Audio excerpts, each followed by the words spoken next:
There are a wide variety of treatment options for ballast water. We shall briefly consider the main treatment technology options. The main technologies utilized in ballast water treatment systems are electrolysis treatment, ultraviolet treatment, ozonation treatment, and chemical injection. Most of these technologies are supplemented by filtration, either classical static filtration or dynamic filtration. Each technology has advantages and disadvantages. In an electrolysis system, an oxidizing disinfectant can be produced in a process known as water activation. An electric current is applied to water in an electrolysis chamber. The water is broken down into an acidic biocide known as analyte and an alkaline substance known as catholyte. The analyte is injected into the ballast water, where it creates oxidizing chemicals which kill the unwanted organisms. The catholyte can be used to neutralize the pH change later, so preventing excessive tank corrosion or environmental harm. Besides analyte and catholyte, electrolysis can produce hydrogen gas, which must be handled on board the ship. The amount of active substance generated is dependent on the salinity level of the water. The oxidation reaction of seawater is also temperature dependent. The reaction does not create the disinfectant at effective levels below approximately 15 degrees Celsius. The water must be heated, hence the higher energy consumption. The IMO convention stipulates a limit of remaining disinfectants for the outgoing ballast water. It may therefore be necessary to neutralize harmful byproducts prior to release, should the IMO limit be exceeded. UV systems generally use filters and ultraviolet light. UV light kills or inactivates organisms by disrupting their DNA, leaving them unable to perform vital cellular functions. The efficiency of systems using UV light depends on total suspended solids, TSS, and the opacity of the water, in other words, how cloudy it is. High levels of TSS or color will cause a decrease in the UV transmittance level. Consequently, the UV intensity will have to be increased, resulting in an increase in power consumption and a considerable decrease in lamp life. If the water cannot transmit the UV light, then the UV cannot disinfect efficiently, because the organisms may be shielded from the UV light. A filter is advantageous in waters with high levels of particulate and organic matter, as a large proportion of organisms will be filtered out before processing. Filters which automatically backflush when a certain pressure drop is exceeded may reduce the flow rate and increase the energy consumption in water with high sediment content. UV systems do not form any harmful byproducts, and the process itself is largely independent of the temperature and salinity, although UV transmittance is not. The process may have relatively high energy demand in such cases. Chemical injection systems are often used in combination with filtration. A chemical solution is injected into the ballast water to ensure disinfection.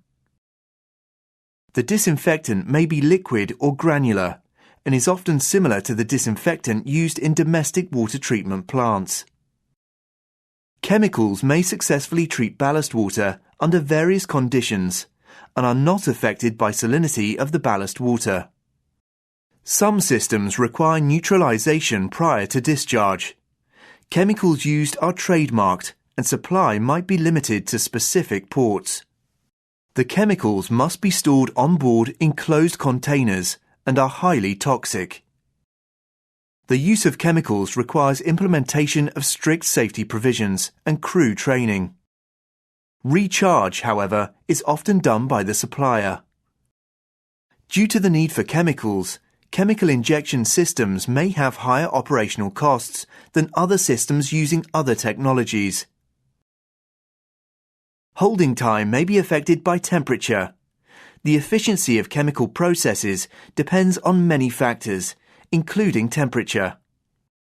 Chemical reactions are usually slower in colder water. Ozonation systems generate ozone, O3, from ambient air. Ozone is injected into the incoming ballast water to oxidize and neutralize aquatic species.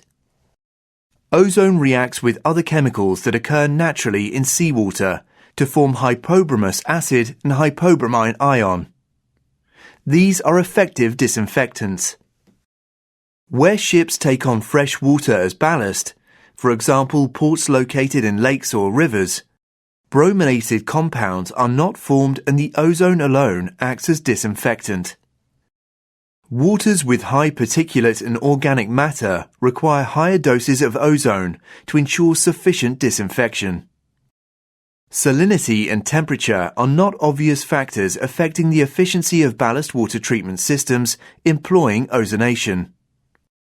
However, longer holding time may be required.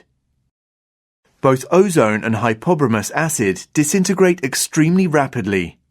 Ozone disintegrates significantly slower in fresh water than in seawater. Residual byproducts are measured according to IMO acceptable limits and neutralized prior to release. Ozone is known to induce breakdown of tank coatings and accelerate corrosion. Since ozone is toxic, additional safety measures and crew training are necessary.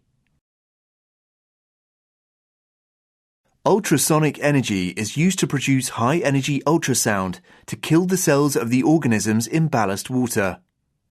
Such high-pressure ballast water cavitation techniques are generally used in combination with other technologies. Ballast water treatment systems may combine cavitation with filtration, UV, ozone, or deoxygenation. Deoxygenation may be used in combination with other technologies such as cavitation or pasteurization.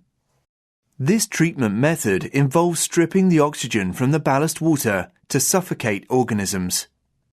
This is usually done by injecting nitrogen or another inert gas into the ballast water. The low oxygen level then kills most of the oxygen-dependent organisms. It generally takes several days for the inert gas to fully deoxygenate the water. If a ship is already installed with an inert gas system, then a deoxygenation system will not require more space on board ships.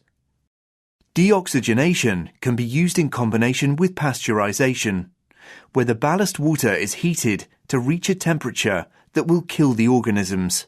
A separate heating system can be used to heat the ballast water in the tanks, or the ballast water can be used to cool the ship's engine, thus disinfecting the organisms with the heat taken from the engine.